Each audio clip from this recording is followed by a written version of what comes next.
to the We Got Notes podcast hosted by your cinema connoisseurs. That includes myself, Shawn, that's Shawn Edwards, and my girl, Fahnia Thomas. Now, check this out. This is the only spot with two certified film critics in the building, offering uninhibited and jocular chats about film and television. Hey, that's right, Shawn.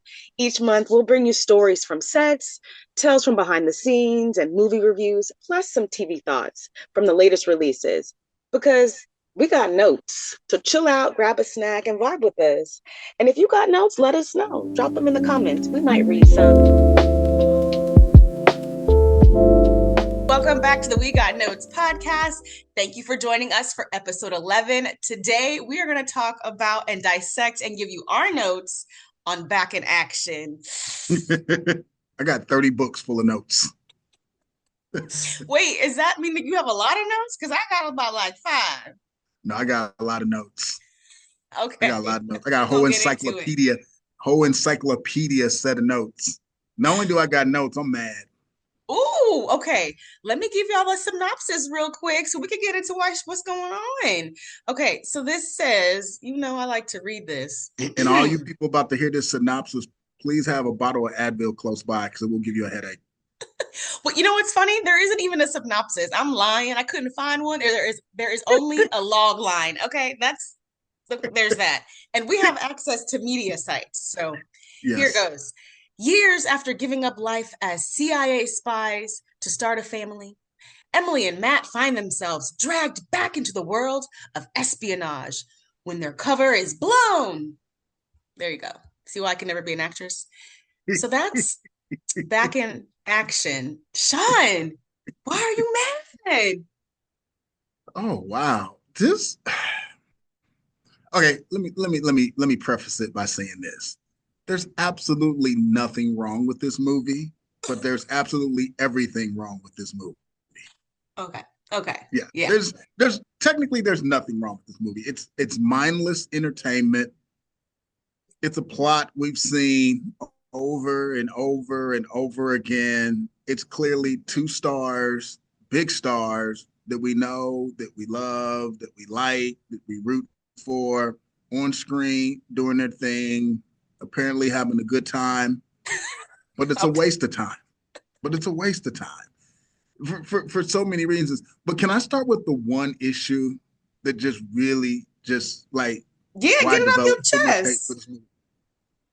Okay, the movie stars Cameron Diaz and Jamie Foxx. Heavy hitters. Yes, heavy hitters. And from the start of this movie, we clearly know they are romantically involved. Like there's a flashback scene where he's like, I want you to be my wife. We flash forward. They already got the biracial kids, the house with the white picket fence, yada, yada, yada. But throughout the entire movie, they never kiss. They never hug. They never are even really in close proximity romantically of one another. And I hate when Hollywood does that. And I know why they did it. Ooh, tell us. Because when it comes to Black men, we are always not allowed to express ourselves romantically, in particularly with someone of another ethnicity. Like there are even scenes where there's like 3 or 4 scenes where they come close to kissing, but they never do because something always happens. There's some sort of joke that punctuates the stoppage of the interaction of being romantic. And this is calculated. I agree with you. There was a moment where I was like, this is the most asexual couple. Yeah, but I guess when you're married, maybe that's what they were going for. You just unlocked a whole nother level of something I didn't even see. Well, it's demeaning. And then you're also insinuating that we as an audience are clearly stupid. They have 2 kids. How'd they get the 2 kids? That part. They have 2 kids. So if you're going to portray a husband and a wife and 2 kids and this whole family thing, why are you doing these jokes where you clearly are stopping them from being intimate? Like they did it every time. Yeah, it was very like bromance-y. And so do you think that one of them had like maybe a clause that said like we don't want to do any touching, kissing, hugging, I, sex scenes? I don't know who had the clause. I don't know if Jamie Foxx had the clause or if Cameron Diaz had the clause or if Netflix had the clause. I don't know or if society has the clause. I don't know, but I don't like that. It's insulting and it's dumb and it's stupid and it goes back through the history of Hollywood where they've done this since day one, Mm. where the whole perception, particularly of black men on screen, is always done a certain way. Is there another film that you can recall where this was done? The one that immediately comes to mind is Will Smith in Hitch. He was the coach, right? He was the dating coach. It was the dating coach, right? Will Smith in Hitch. I clearly remember that. Was that Where, Eva Longoria? Who was the it was it no, Ava Mendez. Ava Mendez. John Okay. Boyega. Yes, it is. Yes, it is. Remember, he's chasing the Daisy Ridley character all throughout the galaxy. And they clearly there's like this, there's sexual tension and all this, but they won't let him come within 6 feet of her or no emotion is expressed between the two. It happens all the Ooh. time. It happens all the time. And this movie's guilty of it. It's a ugly trope that's existed for a lot of years. And maybe that's why it's not a good film. I mean, amongst the other things, but let's just add that in there. Maybe if they did have a little bit more romance, there would have been more parts to the film to enjoy. Well, yeah, that just annoyed me. So it distracted me from the rest. But I mean, this film was just, I mean, it's so cliched and it's so lazy and it's so predictable and it's so like nothing's plausible. It wasn't really that fun. It's just like, did you believe that Jamie Foxx and Cameron Diaz were ex spies for even a half a second? No, the film for me, it's Glenn Close for me. Glenn Close is the best part of this film. The reason to watch this film, I think this film is mid. This is a film you turn on while you're doing laundry. You know, you're going to be, this is a, you're screening and scrolling. You're So not glued to the you're calling television.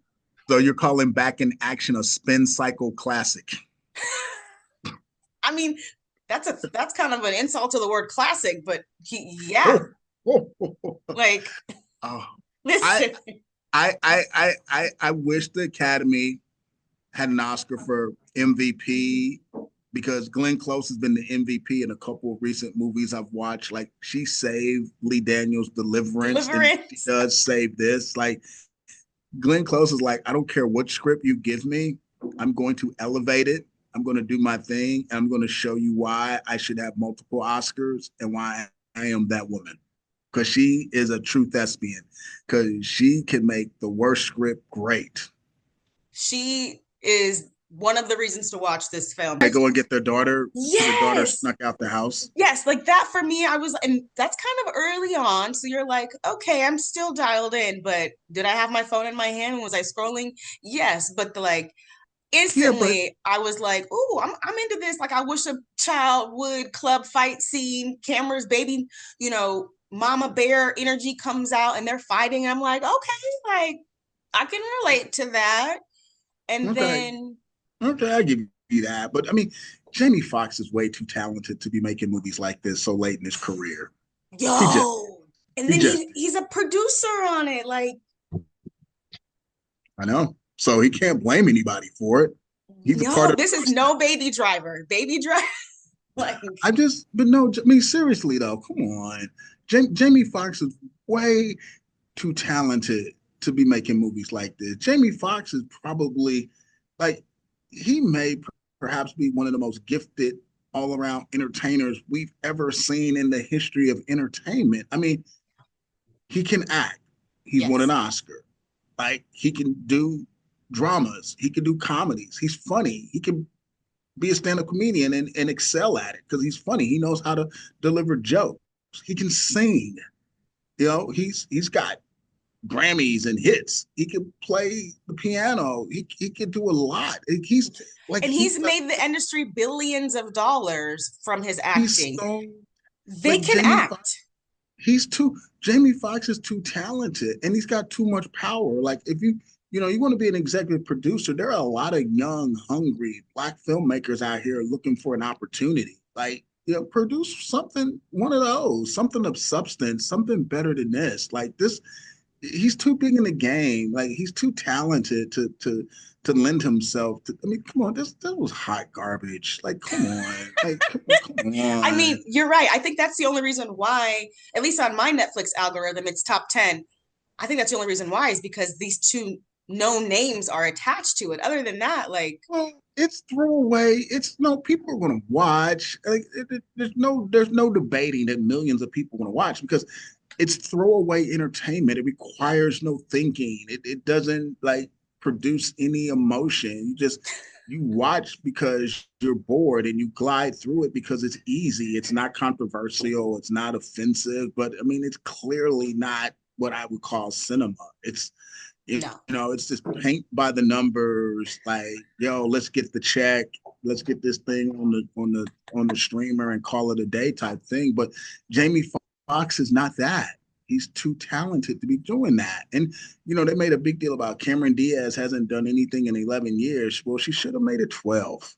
Ooh. Because like why? Like this, it's this why? Like I don't know. I mean, no, yeah, this is I think the last film that she did was Annie in 2014 with both of them together. So this is not, you don't want to come back in action like this.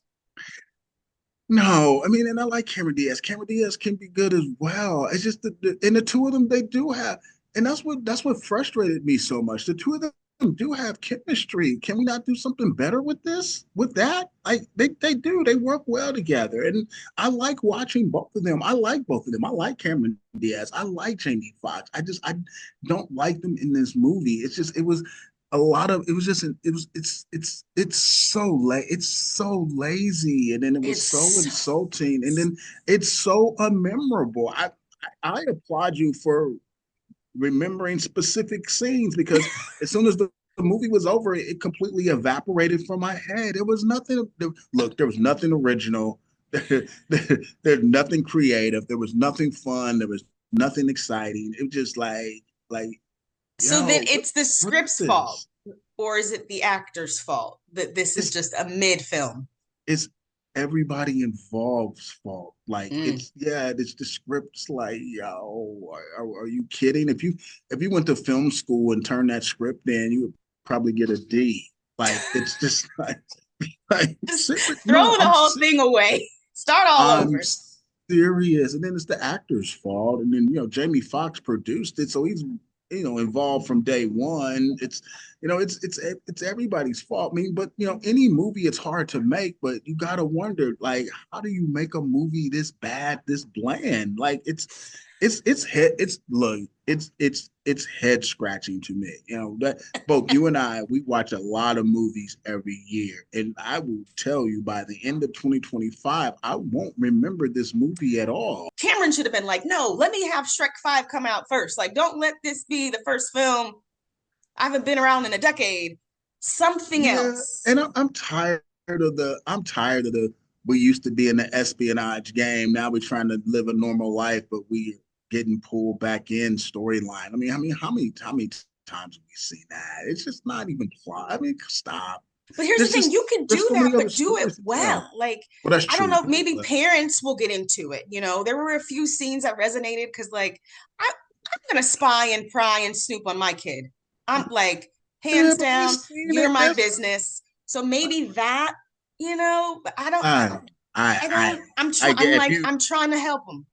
you out here trying. I see you reaching to be nice, and I feel you on that, and I commend you on that. I can't reach to be nice. Like I said, this movie was hot garbage. Like I don't even I don't understand. I just understand, and I'm so angry because Jamie Foxx is so dope. Like that's my dude. That's my guy. Like if you had an actor's draft, like he's the number one draft pick, but Oh, no, hands down. And that's the thing. Like, we know never. they can act. We know that they can do comedy. I don't know if action is really like that tight in their wheelhouse. Maybe they need to just keep No, practicing. he was great in Collateral with Tom Cruise. It's the I, material. he was It's better in Baby Driver. I feel yeah, like that Collateral had too. more That drama than too. action. And I know Cameron did, was it Night and Day with Tom Cruise? That movie was yeah. They made a big deal about her coming back after 11 years. And like, okay. And then Jamie Foxx, I think this was the film he was working on when he ran into his medical ordeal. So I'm just glad he's back and got it finished. But like in terms of a film overall, this was a very unpleasant experience. So you don't think there should be a part two? Because I was like, well, who would play Huh? his dad? A part one? No, no, not at all. Not at all. Not at all. If they do make a part two, we're going to immediately put it on the bottom shelf in the back of the Blockbuster. And Blockbusters don't exist anymore. So you know what I'm saying. Nope. We Listen, I don't. hear you. No. We don't need to see any more of that. It probably will happen, but I don't see any. It's a waste of time. I mean, there's a lot of stories that they be told that Jamie Foxx can put his power behind to get them to the big screen. Like let's do that. Let's come together and tell some better stories. Now, I mean, Oh, this I would rather see him do something with Wanda. Did you? I don't know if you caught it when they were doing the car karaoke.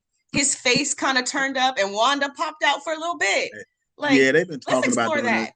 Yeah, they've been talking about doing the Wanda Shanae movie for a long time. I think they even made a faux trailer at some point. I remember that popping up on social media at one point. I don't know if I want to see that either, because like the same issue I have with black men not allowed to fully be sexual and romantic, on screen. I'm tired of black men in dresses too. Oh, that I is a I, I very hot topic that we will yeah, I can't. definitely have a whole episode Yeah, on. yeah, I can't. Yeah, the black men in dresses, yo. Like, I get it. I mean, hell, Tyler Perry was able to build an entire empire because of it. But So wait, damn, so Shawn, how come black men can't also be love interests? How come black men can also wear dresses? Like, why can't they have it all? well, they can if things are balanced, but there's such an imbalance. Like the things that are celebrated, when it comes to black men on screen, it's troublesome. I mean, even when you look at the Academy Awards, I mean, you like, yo, you give Denzel an Oscar for Training Day, but he doesn't get an Oscar for playing Malcolm X or playing Stephen Biko or playing the Hurricane. Like there's a lot. I mean, when you start to peel back the layers on, how black men are perceived and what we are rewarded for doing on screen, it's like it becomes ugly really quick. Okay. We're gonna put a pin in that because I feel like that's a whole episode It is. that It we is. need to discuss No, and dissect. I'm not trying to be that political or whatever. Because I mean, I like having fun talking about movies, but this when it comes to back in action, that really bothered me. It just really bothered me. I'm like, they're married, they have kids. Like, come on, y'all. And that's a fair point. And I don't think that's discussed enough. It's not. I as a viewer was immediately insulted by that. Okay, so then on that note, how many claps are you giving back in action? I'll clap once because I do like Jamie Foxx. I do like Cameron Diaz. I cannot lie. I have to admit they did have chemistry on screen. It was just misused. Ooh, I feel like their chemistry was like awkward at some points and just I don't know. I was uncomfortable at some points with Wow. them. That means it's not good. See, because I'm angry. You were uncomfortable. It's like, Yeah, just you know what? Do part two with Glenn. Like, let's have more Glenn Close. So no, let's I'm just gonna go on also and give get it. Glenn her own movie so she can win her damn Oscar. Like, how does Glenn Close not have? I'm so sick of this. How does Glenn Close not have an Oscar? I'm so tired. I'm so sick and tired of the Oscars. I'm not even gonna watch this year. How does Glenn Close not have an Oscar, but Emma Stone got two? Ooh, I'm gonna get Like seriously, how Glenn Close ain't got no Oscar, and y'all about to give Adrian Brody two? the How Glenn Close ain't got no disrespect. Oscar? And like for real, how is Glenn Close not have an Oscar? That's not a racial thing because Glenn Close white. She deserves. Y'all really gonna let this lady die without no Oscar? That's a damn shame. How Glenn Close ain't got no Oscar? I don't like. I don't understand. Like I got eyes. I can see. Like, she ain't got no Oscar. I mean, anyway, Back in Action, one clap. I'm Because gonna of give Glenn it. Close, Jamie Foxx, and Cameron Diaz. I like all three of them. One clap, one clap. It gets a clap. I mean, I'm being nice. It gets a clap. That's my early Christmas gift of 2025. One Because of clap. Glenn, Jamie, Cameron. And Yeah. again, sometimes you just need some background noise, while you're doing the dishes. I'm going to give it 2 claps. Spin cycle classic, man. Spin cycle classic. That's what it is. I mean, and Jamie Foxx is my guy. Hey, Jamie, if you watching, if you listening, I know you listen to a lot of podcasts, bro. I love you to death. You my main man. You my dude, man. And ride or die forever. But man, we got to do better. I mean, yes, we are Jamie Foxx stans, but we can also recognize when sometimes the art isn't arty. Oh no. Don't even use the word art with this movie. That was not that was a this movie was a business transaction. Straight business transaction. I hope all them checks cleared. Business transaction. Jamie and Cameron got the check, and Netflix got the views. Well, this was what you call a cinematic business transaction, but it ain't art. All right, as you can see, we always got notes, and we have lots of notes, but we appreciate y'all for chilling with us, sticking with us, and if you got notes, let us know, and check back in next week for our notes on all, and I mean all, the latest releases. Don't forget to subscribe and like the We Got Notes podcast on Apple, Spotify, Amazon, or wherever you listen to podcasts.